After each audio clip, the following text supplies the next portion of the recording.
Hey dudes, this is Catherine Mary Stewart, Maggie in The Last Starfighter, and Reggie in Night of the Comet, and you're listening to Tommy Throwback Kovac in Splat from the Past. And remember, the whole burden of civilization has fallen upon us. Hey dudes, welcome to Splat from the Past, the only 80s themed horror and sci-fi show where things can get totally radical. Now today I will be welcoming a legendary music producer, a man who has seen it all in rock and roll and has been through it all in rock and roll, Don Perry. Don Perry, of course, began working for Dot Records, and and then he went to the Hollywood Sound. He worked with so many great artists like Harry Nilsson, and then he also promoted concerts for Stevie Wonder, Rick Nelson, Cheech and Chong, Earth, Wind and Fire, and then he became a producer for soundtracks of movies and television. The Life and Times of Grizzly Adams, Night of the Comet, Wink Wink Nudge Nudge, Girls Just Want to Have Fun, and of course he worked with Richard Band, another guest of mine, at Empire Pictures. And it's going to be great to have him on the show today. I can't wait. He's got a book out called Don Perry Produced the Music, My Journey Through the Golden Years of Rock and Roll, and it's going to be great to have him. So yeah, here is my interview with Don Perry. Hello? Hey, Don, welcome to the show, sir. How are you today? Good, Tommy. How you doing? I'm pretty good. I mean, it looks like life is starting to slowly get back together, but can't complain there. Well, you could if you wanted, but I don't think anybody's going to listen to you. Yeah. Well, I think a lot of people would because you have a podcast, so go ahead and complain if you want to. Oh, no. Your show. Life is good. Life is tremendous. And this is such a great honor. Thank you for taking the time today. My pleasure. I'm kind of honored to follow a lot of pretty important people that you've interviewed, so hope that I can get up to some of their standards. Oh, thank you. I appreciate it. Well, let's start with your book, Don Perry Produced the Music, My Journey Through the Golden Years of Rock and Roll. What made you write this book after so long? Well, it's interesting. I've always liked to write, but two things. When I left L.A. and moved to Carmel, I started working at Carmel High School, and there are a lot of talented kids there, and they have a great music department, and they asked me to do career days and talk to the kids about music, and the thing was that my wife ran a coffee in Carmel on Ocean Avenue and hired a lot of young kids, and they music, the early rock, in fact, that's what they played at the coffee house. And I found myself answering questions all the time about different artists and what it was like back then. And then the other thing that happened is my son and a partner started a website for young writers and to kind of try out their skills, write whatever they wanted, articles, test ideas for books, and they needed content. So I kind of put that all together, and I wrote a three-part series called The Birth of Rock and Roll, an eyewitness account. And I talked about rock coming in when I was a kid in high school and the artist and everything. And a kind of legendary figure, a guy named Morris Diamond, who was one of the pioneers of the industry, record industry, read it. And he said to me, you got a book there. He had written a book, and he said, I'll introduce you to my publisher. So that kind of started it, but I was kind of between a rock and a hard place because I thought the history of rock and, my view of it, and didn't quite know where to go with it. So I just started writing. I talked about each phase of rock and what it did to my career and how it led me to L.A., and to be honest, I got about halfway through it, and I said to my wife, what am I doing this for? I mean, who wants to read a book about a guy they they don't know. And she said, well, look at it this way. We have a son. He was born close to the time that I moved out of the business. And if nothing else, for him, of what his father did. But as I got further into it, Tommy, it became two things. The book is kind of an interesting in failure and moving on from it because, I did a lot of things. I started as a recording engineer and record producer, and then a chance got into promoting concerts, music for commercials, and finally found my niche in being a music supervisor for film and TV. And that, once I found that niche, my career, as I did, and ironically, I wanted to be in the record business. I wanted to be a singer-songwriter. That's how I started. Well, I should backtrack. What I wanted to be originally as a kid was a Major League Baseball pitcher. And people told me that was not a realistic dream, do something more realistic. So I said, okay, I'll be a famous rock and roll singer. So that was my plan B. But, plan B morphed into more producing, and I'm thrilled that I did it. But also, it's a story of a guy struggling to try to make it, and showing that even out of failures, every venture I got into turned out to be something that helped me in the future. I recorded, for instance, how I got into the film music business. Is that 7 years earlier I had cut a record on an artist by the name of Chris Kane, and the record didn't make it, but he got the lead in Fantastics, toured with the show and everything, and I lost touch with him, and about 5 or 6 years later he called me and he said, do you know how to do music for a film? And I said, sure. And I called the composer that I ended up working with for 30 years by the name of Bob Summers. I said, Bob, do you know how to score a movie? He said, yeah. I said, thank God we got a job. And I ended up doing pictures with Chris, and I learned a lot doing it. He went on to produce and direct Young Guns and some pretty big pictures. Oh, yeah. His son Dean Cain ended up playing Superman, became a pretty well-known actor. But that's how I started there. So, failure in one thing led to success in another. So the book is full of that, and I guess the greatest compliment I got from the book was from my brother John, and he said to me, Don, I read the book, and he said, I know your story, but I found myself pulling for you in the end to make it, to be successful. So I've had a lot of nice feedback from young people in the music business saying that it's helped them to kind of frame the business. And so what I ended up doing was weaving in and out the styles of music that happened while I was in the business, and how each of those events helped shape what might in the future. So that's the book, and after it, and I'm very happy with it, and it's been out for about 4 years now. But the amazing thing to me is it's still on Amazon. It's still selling. Thankfully, every time I do a show kind of like yours, I get a surge of sales. So, and the reviews have been good on it. So I'm happy with it. There are a lot of things with finished book. Say, oh, geez, I forgot that story. But all in all, and of course, I didn't want to embarrass anyone. So there are stories I couldn't tell or didn't want to tell. People who are still alive. Although people I've worked with, unfortunately, a lot of them are gone. But and it gave me a chance to kind of thank people in the book who really helped me along the way in my career. So that's probably a overcomplicated answer on how I did the book and why I did it. But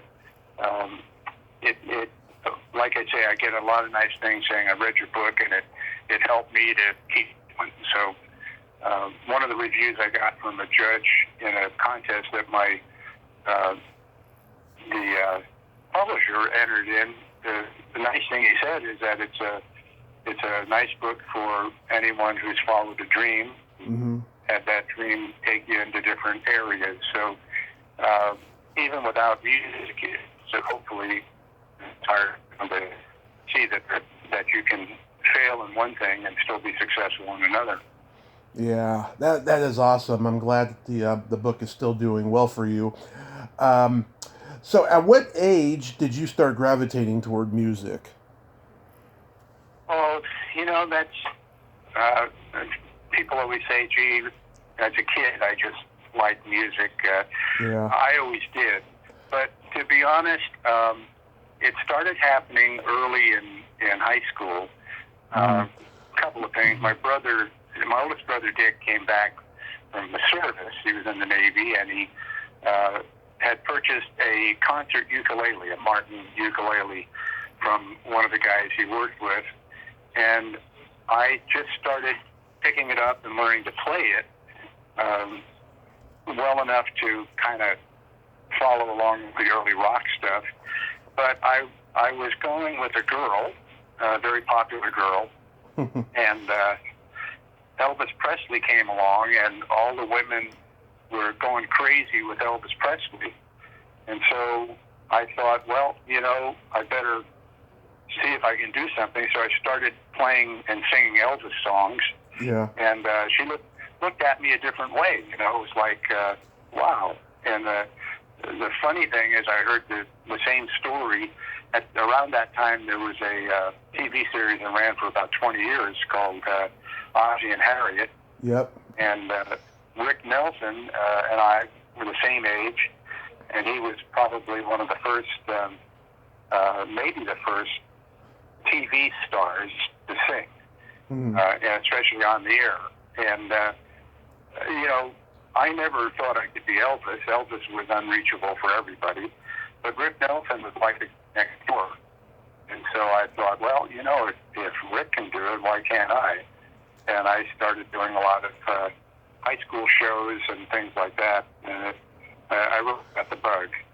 But I found out later Rick had the same story. That girl that liked Elvis, and he said, well, I'm going in to cut a record to impress her, and that's how his career started. So he and I have a lot in common, except, he had a little bigger career than me.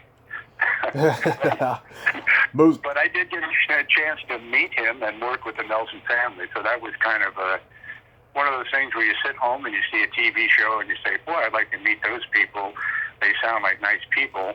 And you do end up meeting them, and in fact, they were extremely nice people. So, but that's how I started. I just started writing some songs, singing, and once you get the spotlight, it gets you. But I remember growing up, my mother sang along with the songs of her era, and we always had music in the house. So I'm fortunate enough to have, as I said, I did rock and roll on eyewitness account, but I grew up listening to the big band singers, the Frank Sinatras, the Tony Bennett's, and then early rock. And early rock for us was kind of underground, because we started listening to Chuck Berry and Ray Charles and Fats Domino and the black artists that weren't being played on white stations, but our generation, we could dance to them, and it was a little more soulful than Broadway shows. So I was glad I experienced big bands, pop singers, R&B, country had a lot to do with early rock. So that background helped me, and the funny thing is, in all of the film scores I've done, I've incorporated a little bit of each when it's been called for, and your early background really helps you to know how to do it authentically, instead of somebody who's listened and said, oh yeah, I can do that, or I understand that. So all of the background rolled into one thing that helped me later on in my career. Yeah. Now, I noticed you attended San Jose State. Are you from the Bay Area? Yeah, I'm a native Californian. I grew up in, family was in San Francisco, Yeah. and then scattered around the Bay Area. Ended up at San Jose State, and didn't finish there. I went into the Army after that, but it was kind of interesting at San Jose State. I continued, had a couple of buddies, and we did some fraternity and sorority parties, and one of the most fun moments I had was I did a show that was a rally before a football game, and there were a couple of brothers who were on the show that were funny, and it was Tommy and Dick Smothers, who had gone to San Jose, and they brought the house down, and within a year or so, they were working in San Francisco, and their career skyrocketed. I often think that they should thank me. If they weren't on that show with me, I don't think they would have ever made it. Yeah. So, maybe they would have made it. I'm not sure, Tommy. Yeah, who knows? I'm born and raised in San Mateo, and I grew up watching KTVU Channel 2, and I see you were on a show on there called Debut. That was the manager there at the station really wanted to develop talent, and that was high schools and colleges. We did everything on that show, from the production side to the talent side. And San Jose State, even at that time, had a functioning radio and TV department. So I was on that show behind the scenes and a couple of times on it. It was a great experience, and I don't know how it came across to people watching it, but we sure enjoyed it. But that was very helpful, and that, for a short time, that manager managed my career before I went into the Army, and took me in and cut some demos in San Francisco and tried to get my career going. But kind of like Elvis, I went into the Army for a couple of years, and when I got out, tried to go back to school. But by that time, I was writing songs, cutting demos, and my family had moved to Sacramento. Okay? Mm-hmm. Yeah. I found them anyway. You couldn't get away that easy. And my younger brothers had started a band and backed me on some things, and I had a local record in Sacramento that got some airplay, and based on that, I thought, I'm going to L.A., I'll give myself 6 months. I had enough money. I sold the car. I got enough money to live for 6 months, and then I'm sure I'll make it by then. And 6 months kind of morphed into 30 years. So that's how it started. Luck was on your side. It takes a lot of luck. It's funny, you don't know where the break is going to come from. You work with someone, they're an unknown, and the next thing you know, they're making it, and they remember you. It's a very small community, even though it seemed, when I got to LA, it seemed like, oh my God, how am I ever going to break into this and meet the right people? And the bottom line is, you don't know at the time who the right people are. Exactly.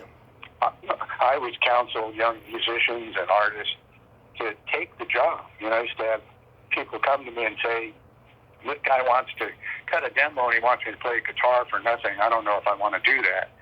And I'd say, well, what are you doing on that day? Well, nothing. Then take the job. Do it, And 9 times out of 10, if you're a good musician or a good artist and you work with someone, the best way to get a job is to have a job. Mm-hmm. Nobody sees you if you're at home waiting to be discovered. Exactly. And I had that epiphany through my career. I was still looking for that big hit record, that big hit movie. And meanwhile, I had a few accounts I was working with, and I one day came into the office and I said, I'm going to take every job I can get. If I make $1 today, that's more than I made yesterday. And it started to go from there. And ironically, pictures like Night of the Comet, that was a very low-budget film. That led to a lot of good things in my career. Earlier than that, I got a call to do a company out of, I'm sorry, I got a call coming in I got to ignore, but a company out of Salt Lake City had a very low budget, and they were doing a picture that turned out to be the pilot for the Life and Times of Grizzly Adams TV series. Right. And I talked to a composer that I was working with at that time, and I said, I got this, do you want to do this picture? And he said, absolutely not. I'm tired of doing low-budget projects. I don't think it's going to help my career. So I went back to Bob Summers, who I'd worked with. We had kind of lost touch over the concert years. And I said, Bob, you want to do this picture? He said, yeah. Didn't ask me how much or whatever. And that was Sun Classic Pictures. And Bob and I worked with them close to 20 years as their in-house music people doing tons of music. And Bob, to this day, still gets enough royalties off their shows to live comfortably and do the music he wants to do. So none of us knew that very low-budget project would end up being a 20-year moneymaker. Yeah. You just never know. Yeah. So how did Night of the Comet come to you? Well, I was looking for something. It's very interesting. Again, my background was records. I never got that hit record until, ironically, out of the Grizzly Adams series, we did the main title was a song called Maybe. Mm-hmm. And we couldn't get that released in the States.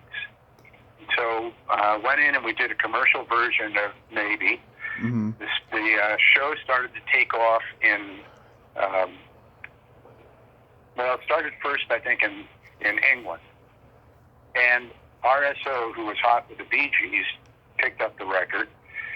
Bottom line is we ended up selling close to 3 million copies. It was record of the year in Germany and whatever, but it came out of a TV series. So I got a hit record out of a series. And I always kind of envied, I was doing a ton of movies that were just background scores being written.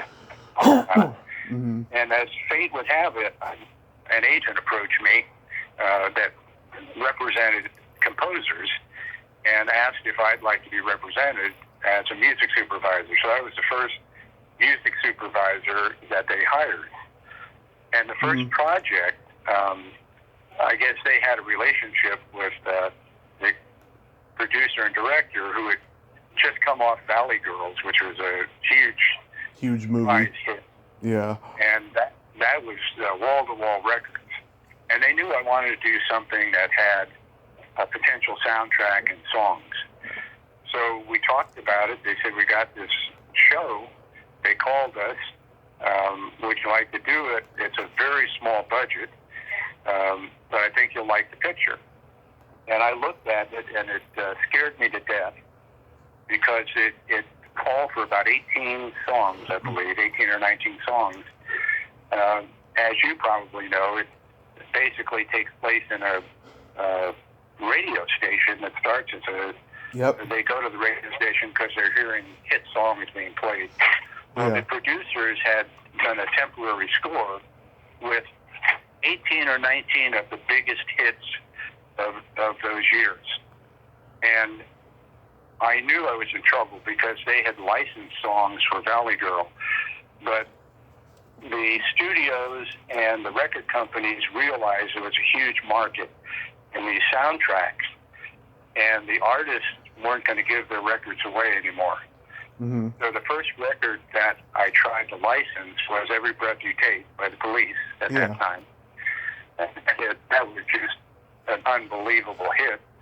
And the asking price to use that in the picture was $50,000. So you can multiply by $40,000 to $50,000 a song was close to the budget for the entire movie. So the challenge there was we had to go in and do original songs, to replace all those songs they had in there, and make them sound like hit records coming out of a radio. Mm-hmm. And so it was a tremendous challenge, but to this day, when I look back on it, I'm very proud of it because I called along and took advantage of friends that I had in the industry. And these were all people that had hit records. Everybody we had on there was experienced and sold a lot of records. They did it one at virtually nothing. Bob Summers and I had produced all of those songs. Yeah. And I was thrilled with it. It gave me the opportunity, like I say, to do. I didn't want to do it under those circumstances, but I loved doing a picture that we could just go in and record artists and songs.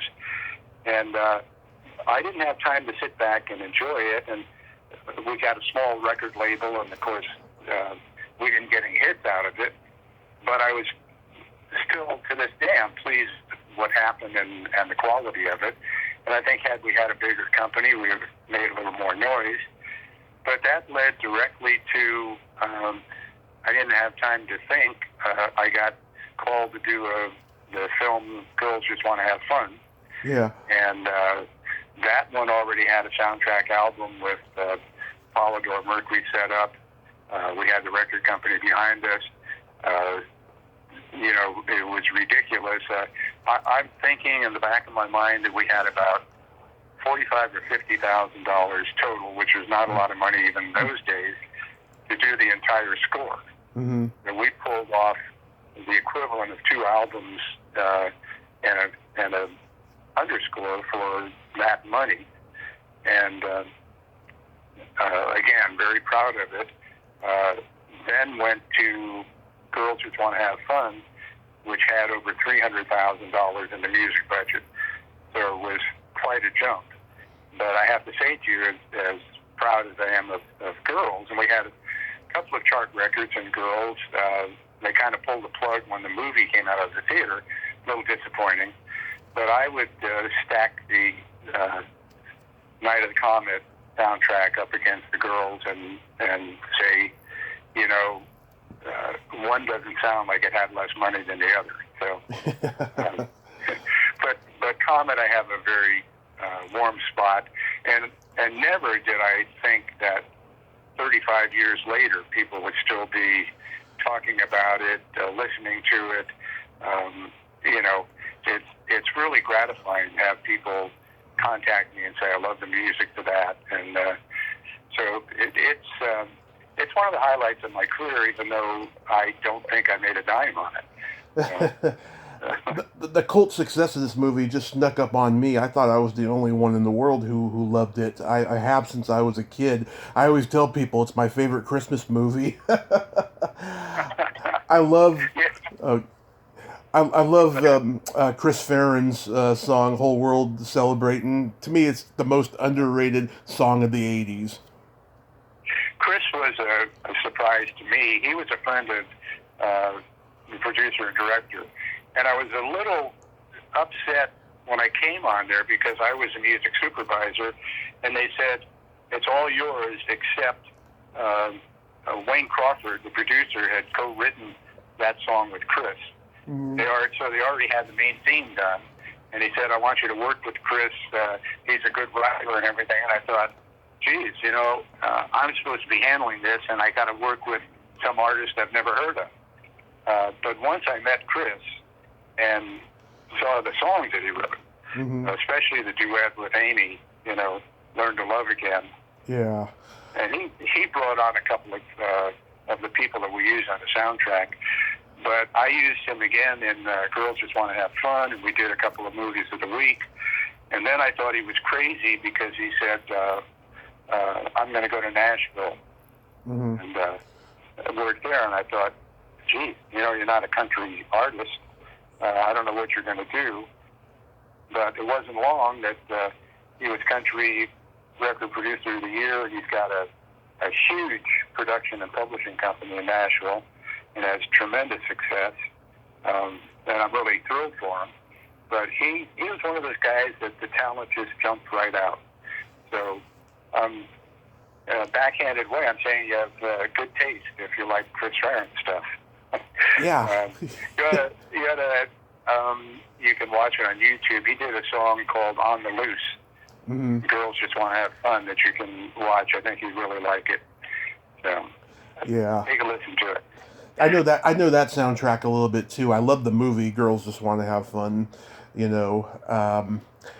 But yeah, Learn to Love Again, I like that song, but I always thought that it made the movie end on a down note. I always thought that they should have just done either a reprisal of The Whole World's Been Celebrating, or, you know, something just a little bit more upbeat, you know? Well, where were you when we needed you, Tommy? You could have made that suggestion back in 1984, you know? I was a year old. Well, I'll give you a break then. I'll let you go on that one. How did you? Yeah, like I said, the cult classic part of that just floored me. And you know, I have a thing in my book about girls too. People magazine on the 30th anniversary of Girls Just Want to Have Fun did 30 reasons why it's still relevant today, and they praised the soundtrack and the songs and everything. And I thought, where were you 30 years ago? You know.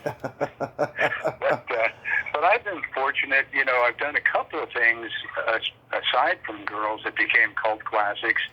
I believe early 70s I did a picture called Wizards with Andy Belling as a composer, mm-hmm. and that was an animated picture that Ralph Bakshi did.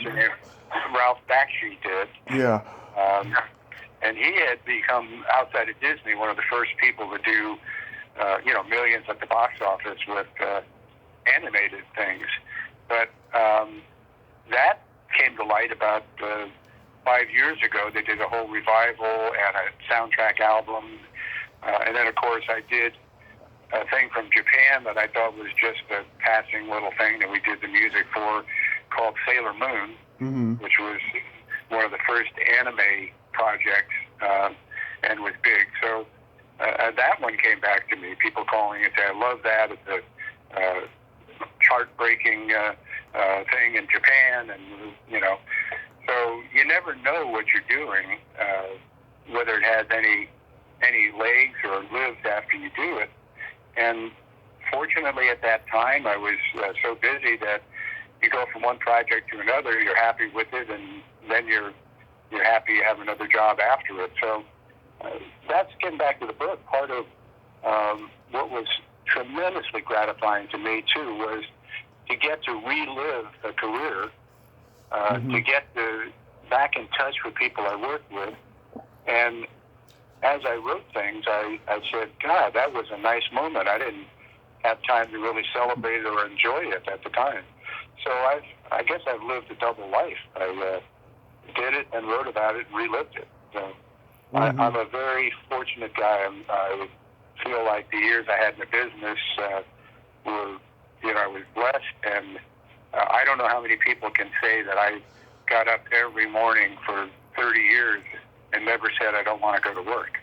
Yeah, very few. Yeah, very few people can say that. I noticed too. You worked with another guest of mine, Richard Band, at Empire. Oh yeah, Richard, great guy. Again, fortunate that a lot of people that I worked with, we became close friends. The Band family was super. Richard was a young guy at the time, guitar player.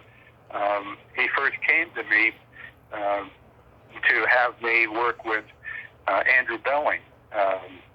Richard didn't feel confident enough to do the first film scores, and that's how I met him, is working with him with Andy Belling. And came a point where Richard started doing his own stuff. We went to England together, did Royal Philharmonic. I did about, I think, 9 or 10 movies with the band.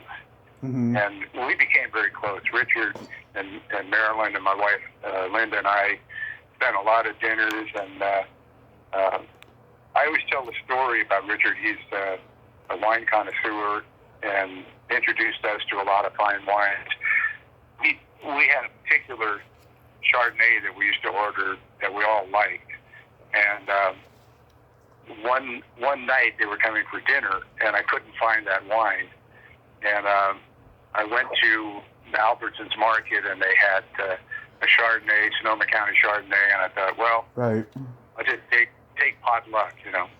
And so we had dinner, poured that, and Richard said, geez, that, you know, we always drink this wine, but it really tastes good today. And I couldn't let him go on. And I said, Richard, I got it at Albertsons, you know. And it probably was the same wine, Sonoma County. But he called me after he got back home. He said, I bought 2 cases of that on the way home, you know. So, but we had a lot of nice dinners, and it's great to work with people who are talented, and you also like them. Yeah. Oh, yeah. We're still in touch. We lost touch for a few years when I moved to Carmel and he was in L.A.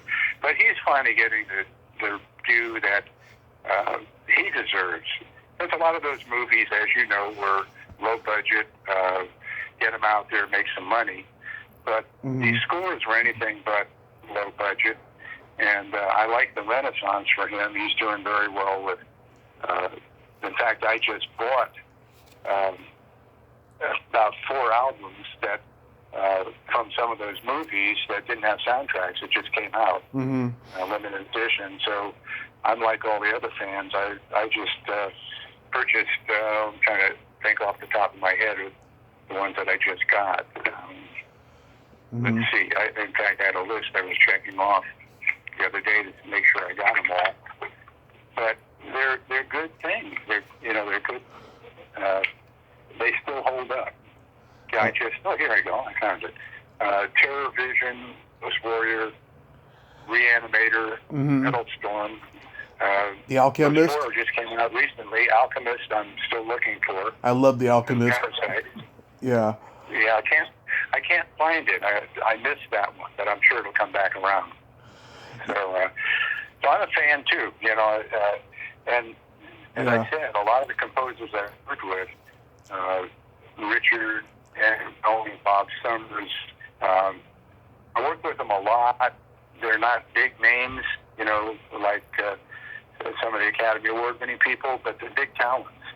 And the bonus was they were all great people, easy to work with, no ego. We just all went in with the idea that we were going to make the best music we could for the film, and everybody contributed, and we were able to sit back and say, okay, that sounds good. Let's move on. So I'm glad you brought him up, because I have a real warm spot for Richard. Yeah. And he was early enough in my career that I needed the jobs too. Yeah. As much as the composers did. So the band family helped keep me going with a nice string of pictures. Terrific guy. He's a very terrific guy. I noticed too. You worked with a hero of mine, Harry Nilsson. What was he like? Oh man, that was a great situation.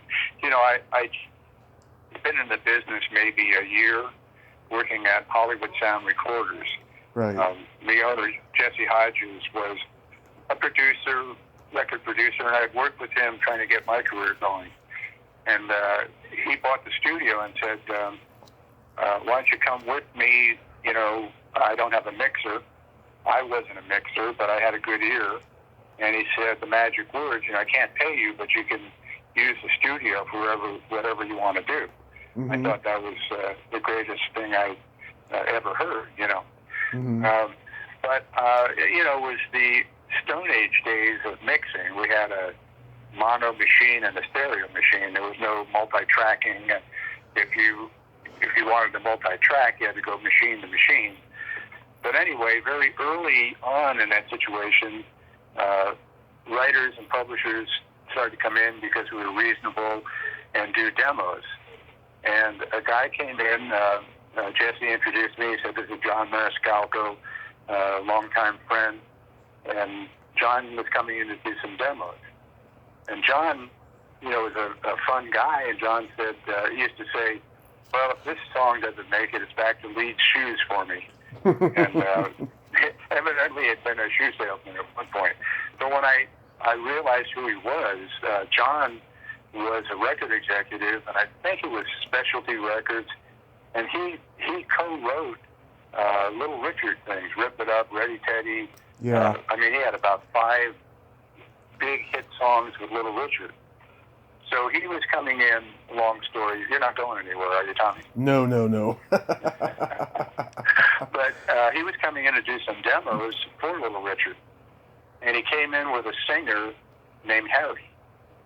And Harry blew me away with the vocals on these things. I just couldn't believe the guy could have that much talent. And he was around at that time. There was a place where we all had lunch called Ravel's Restaurant on the corner. And Harry came back and forth, and I'd see him in there, and he was looking for his break. And he was working at the night shift, I think, at Bank of America. Mm-hmm. Computers were just coming in, and he was doing computer stuff at night, so he could leave his days free for music. So, you know, I knew him, I saw him for maybe a year, you know, back and forth, and lost touch. And then the next thing you know, I hear this incredible album by a guy named Nilsson. Mm-hmm. And I never knew his last name. His name was Harry. Yeah. And lo and behold, it was Harry Nilsson. And I realized that maybe I did know what talent was. But he was just a super guy, and his music and his voice, he doesn't get the credit that he deserves for what he could do vocally. No. But, you know, shortly after that, the Beatles had the famous interview when they started Apple Records, and I think they asked Paul who his favorite artist was, and he said Milton. And they asked John who his favorite group was, and he said Milton. So, but I tell the story too. Andy Belling, who I knew from the beginning, worked with, and became one of my family people. Worked with him over the course of my career.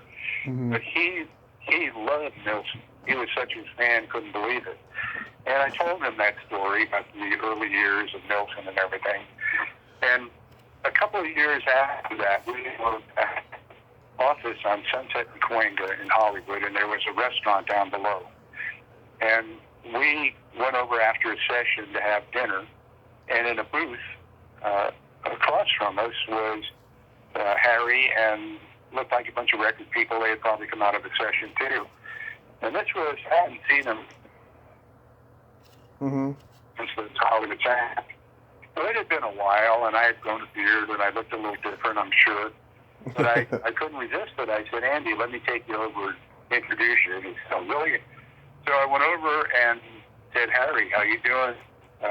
This is Andy Belling, fan of yours. I just wanted to come over and say hello. He wanted to serve you at dinner. He gave me this blank look, like, oh, okay. And I thought, oh, shit. Oops, can I say that on the air? I guess I can. Oh, yeah, you can swear all you want.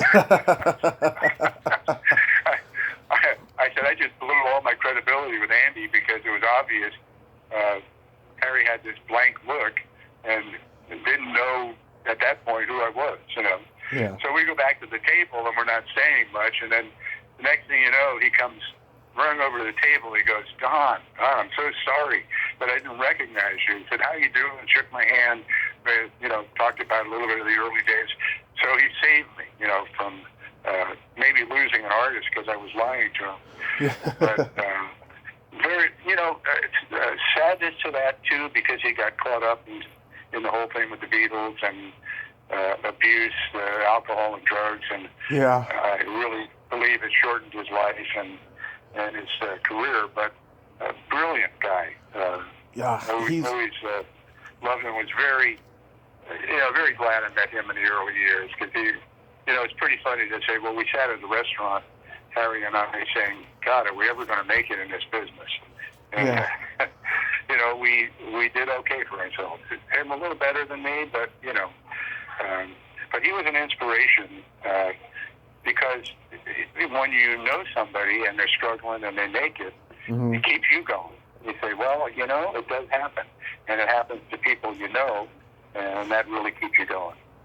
Yeah, I mean, he was like a prodigy, a savant of pop music, and just the way he could combine stuff. Like one of my favorite songs from him is "Driving Along" from Nilsson Smilson, and I just love Yeah. how it's like David Bowie hunky dory era combined with a beer commercial jingle. It's just the way he could just write. I mean, it was just so wonderfully eccentric the way he did it.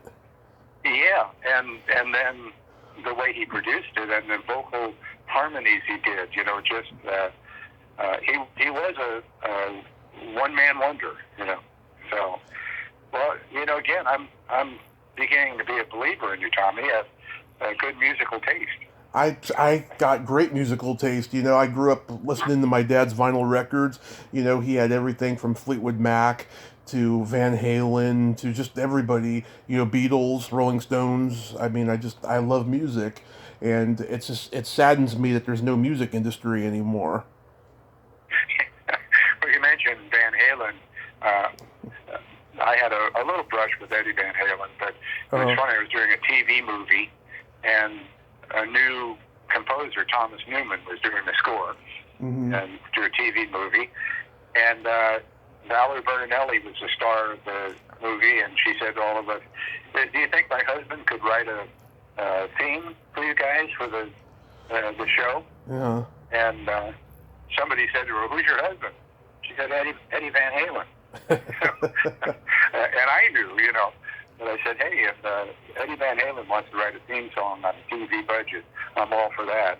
And Tom Newman, who was making his mark, had no ego problem with it. So he cut a theme song for us and moved on. But again, a nice situation where nobody had an ego and said, "Okay, if that works for the film, and it's certainly going to, let's do it." So, He was a brilliant guitarist. But yeah, you're talking about my era, and I just set up a room, and we just bought a house. I moved out of California, which is strange, a native Californian, but moved up to Bellingham, Washington, but was able to buy a house and do what I've wanted to do for years. I have a music room, and we set up a vinyl playback, and I was able to put up posters on the wall and things that I haven't been able to do for years. I had Girls Just Want to Have Fun and Night of the Comet and Terror Vision and posters. In that era, I was fortunate, as I said, when I got an agent, to get full main title credit. And in that main title credit, they did that in the advertising. So when I walked into the theater to see those things, on the one-sheet posters, there was my name, music supervisor. So I got some of those posters, but they've been rolled up for 30 years. And now I can sit and look at them. I've got about 8 posters on the walls, and some of the memorabilia that's been stored away. So but we set it up as strictly a music room. And the inspiration came, my wife and I went to a bed and breakfast in Cambria, in California, by the sea, and they had an old house turned a parlor into a music room, had nothing but vinyl, and you could sit and sip a glass of wine and listen to all these old vinyl classics. And so we said, well, we want to kind of create that at home. So finally got it finished, and been playing vinyl every night after dinner, listening to a few things, and it's kind of nice hearing those things back on vinyl again. Oh yeah, and vinyl stores are before the pandemic. They were starting to open up again. They were starting to come back. Yeah. Well, I read somewhere that sales outdid CDs last year, but I can see that because I don't know who's buying music anymore. So I have young people coming to me and saying, "Can you help me? How do I do this? How do I do that?" I don't know how I would help somebody get a career started today, because the old days you cut some records, you're an artist, and they go with it. But I don't know how long we'll have record companies. Yeah, I can't even think of one that's still in function right now, And it seems like, with all the downloading that happened, which Napster started 20 years ago, I think that the only music industry left is touring. And people go, well, why is the Rolling Stones still touring and they haven't sounded good in about 30 years? It's because that's the only way they can make money. True. I Yeah. remember Mick Jagger's famous quote that we certainly won't go rock and roll when I'm 40. Oh, yeah. I think he passed that one off. Well, remember what the Who said? They said, I hope I die before I get old. And 2 guys are dead in the band. Well, I always said old people should be put away at a certain age, but I keep pushing that up now, I'm glad you're still with us, Don. Yeah. People my age look really old. I don't know how it happened. Well, you know what? A lot of them, especially the ones that came a little bit after you, I noticed they carry their old age a lot better, a lot differently than like the World War II and World War One generation did. Because I think growing up in like the health conscious world had something to do with that. Yeah, we're lucky these days. I went to the dentist and said, growing up as a kid, nobody had their teeth cleaned. My parents at 40, 45 years old had dentures, so I'm pretty proud. I told them to be careful. I have vintage teeth, but I still have them all, so, or a collectible. I'm not sure how many years between collectible and vintage. I'll have to look that up. Yeah. One last thing I wanted to ask you, Don. You booked concerts for a lot of big name people: Stevie Wonder, Rick Nelson, Cheech and Chong, Earth, Wind and Fire. How did you get into booking concerts, and was that more stressful to do than actually producing music? Yes, it was. And again, that was a fluke. A friend of the family in Sacramento called me, and I was, going through struggling times, trying to produce records and stuff like that. And he said, I have the arena in Sacramento booked for 2 shows during the state fair. Do you know any acts, or can you help me put together a concert? And coincidentally, I was sharing offices with Rick Nelson's manager, his cousin Willie, the other Willie Nelson. And Rick had just had a great comeback with a song called Garden Party. So I went into Willie's office. I said, Rick available for the state fair on this date? And he said, yeah, he'd do it for you. So I needed an opening act, and very boldly I called the William Morris Agency, who was the biggest agency in town for acts. And they gave me the youngest guy on the totem pole, a guy named Jack Stein. And he was inexperienced, but he got me Linda Ronstadt as an opening act. So we had Rick Nelson, Linda Ronstadt, and then he asked who was doing the second show. And I said, oh no, who do you have? He said, well, we got, I'm trying to think of who we did in that show. But he suggested the opening act. I'm trying to think, give me a minute here. Country act, I'm trying to think of his name right now, but when you're hot, you're hot. Sorry to do a thing like that, but it's okay. Anyway, that's who we booked. Jerry Reed, I'm sorry, when you're hot, you're hot. And he did the second show. So we sold out both nights, and Jack said, well, we got other shows coming through. And the funny thing about it was nobody was doing concerts in what were then called the smaller towns. The big acts would do San Francisco on a Friday, Saturday, and they do LA on a Friday, Saturday, maybe a Sunday, but nobody was doing in between. And he said, I don't know if we can pull it off. He said, but the Jackson 5 are touring. So I did Jackson 5, in Sacramento and Fresno, outdoors in Sacramento. I don't know how we pumped because I only had those 2 concerts under my belt. Yeah. And they were one of the hottest acts around. And I found out later that I was also the first white promoter that they allowed to do a show. Huh. We 6,000 people sell out in Fresno, and we did an outdoor concert which set a record in Sacramento at the time for about 15,000 people. So I was on my way. The next act I got was Stevie Wonder, and we did Stevie in 2 California cities, then I did him in Dallas, and it just started to take off from there. Mm-hmm. So we did 2 successful years with a lot of major acts. Stevie Wonder, we coupled with Earth, Wind & Fire, which was a great show. Sold out 12,000 seats there at the arena.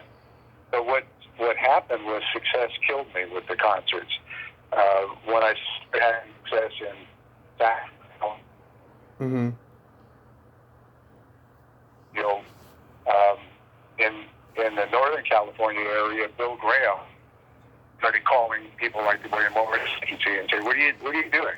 That's my territory." Yeah. You know, you get Don acts in those towns, you're going to have a hard time booking through me in San Francisco. And I got the same thing out of L.A. with a group called Rich Miller and Wolf. They started the available dates in those cities that I was in. Mm-hmm. So we at one point got squeezed out, but we opened up those markets, and I had a real nice 2-year run. And fortunately, right at the end of that 2-year run, chronological order, I got the call from Chris Kane saying, "Can you do film scores?" So I went right from concerts back into music, into film scores. But it was a tough run, and you talk about pressure. When you book an act, like at that time the Jackson 5 was getting unbelievable money for a concert then. It was $25,000. Wow. So you had to give them $12,500 up front. You had to book the arena, the security, the tickets, all of that in advance. And then you had to sit back and hope that your ticket sales would start going so that you didn't lose that money. If you pulled out, you still lost half of your money, you know. So they got that first half. So one of the reasons we got them, though, is that they were making that money. But in Sacramento, we offered them the $25,000 and 50% over $35,000. We took the first $10,000, covered our costs in a little bit, and then they could make more money, so could we, you know. Mm-hmm. So, but I had a lot of them where I sat in the box office saying, "Oh no, you know, another 100 tickets, I might break even." So I think I got more gray hair during concerts because you lost control. At a certain point, everything was set. You had your radio, your spots going, and you just had to hope that people showed up.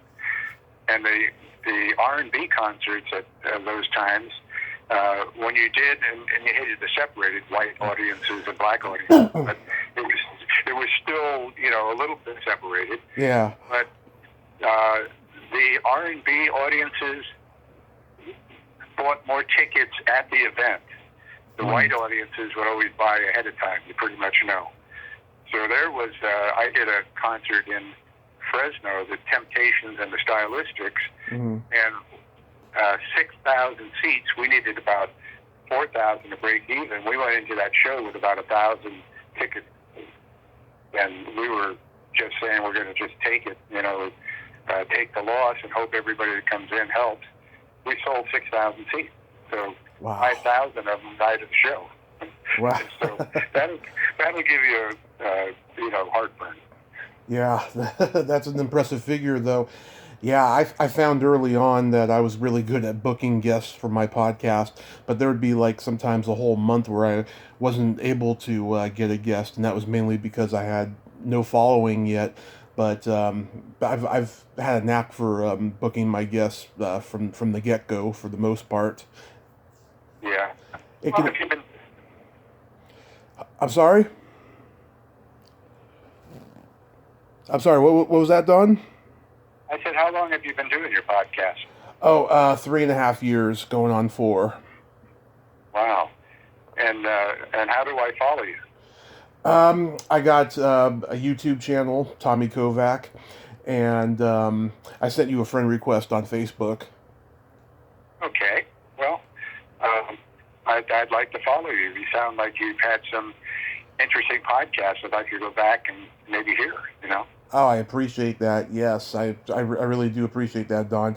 Yeah, I've had an incredible journey the last 3.5 years, just with all the amazing people I've gotten to interview, and early on, I had some sound issues with my phone and my recording and stuff, but now I don't, and it's a lot easier to get guests now, also as a result of that, and so I've been very blessed. Well, I really appreciate the opportunity to come on and talk to you.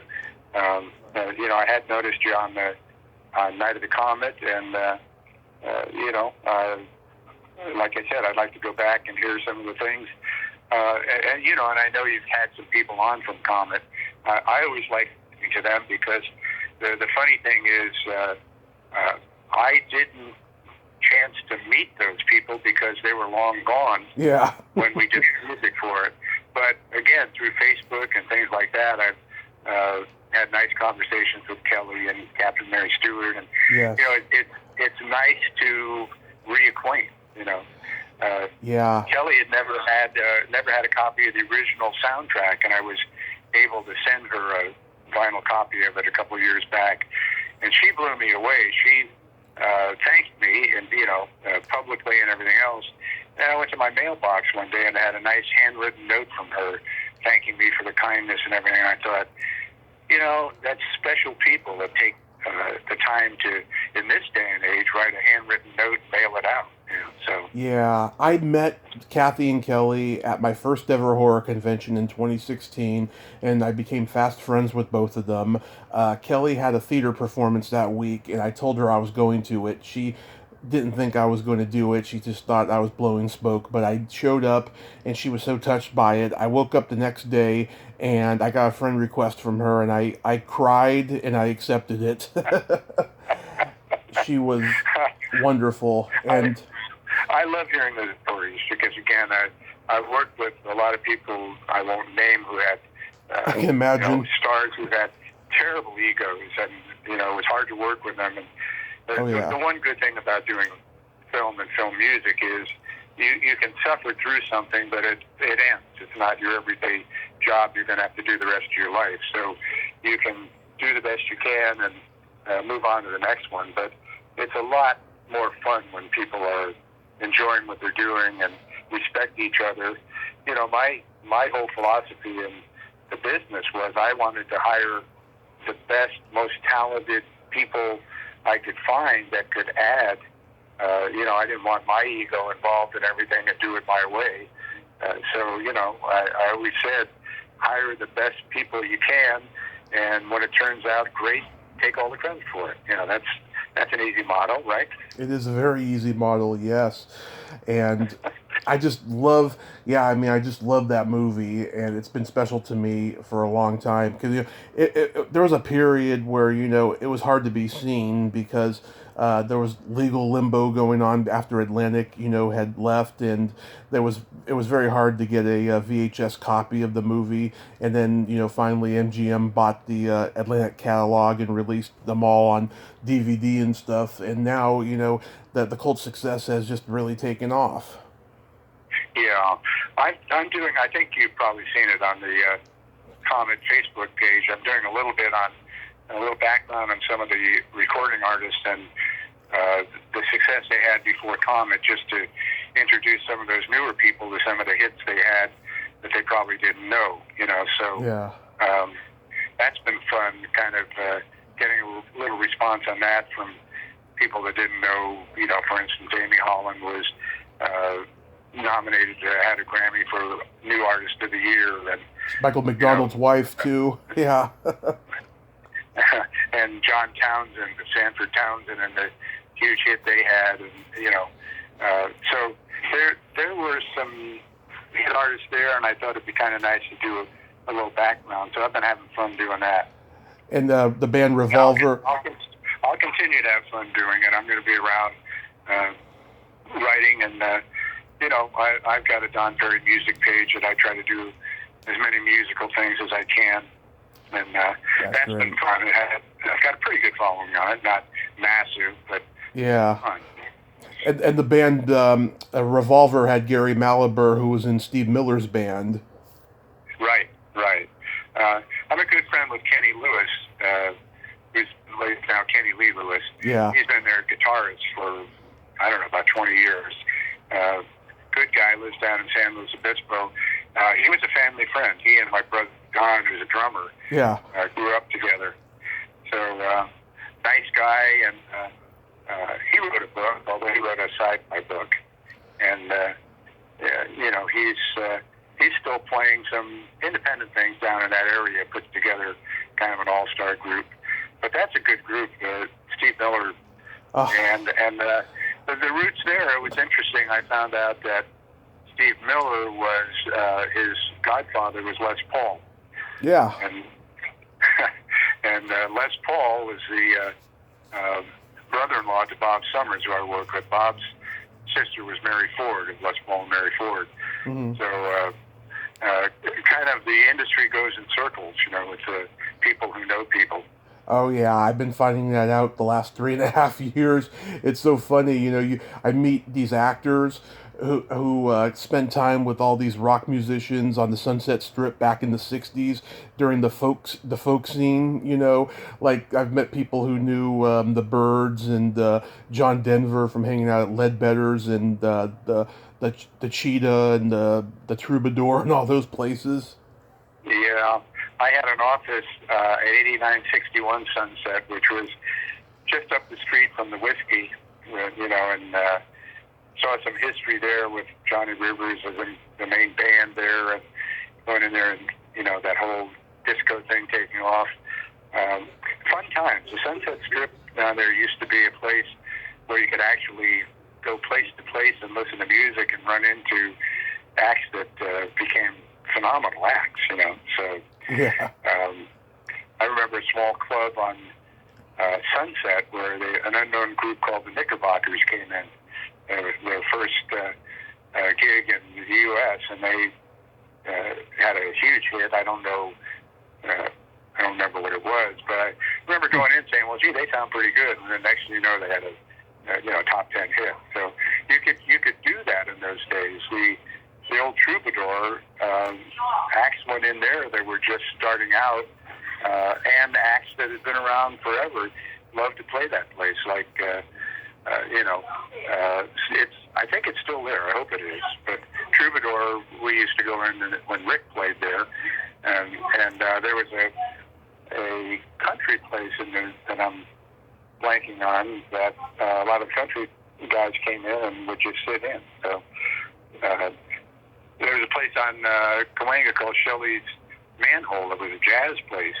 You could go in there, and whoever was touring, jazz musicians, they'd come and sit in. So it was an era where you didn't have to have a lot of money to see a lot of big-name acts.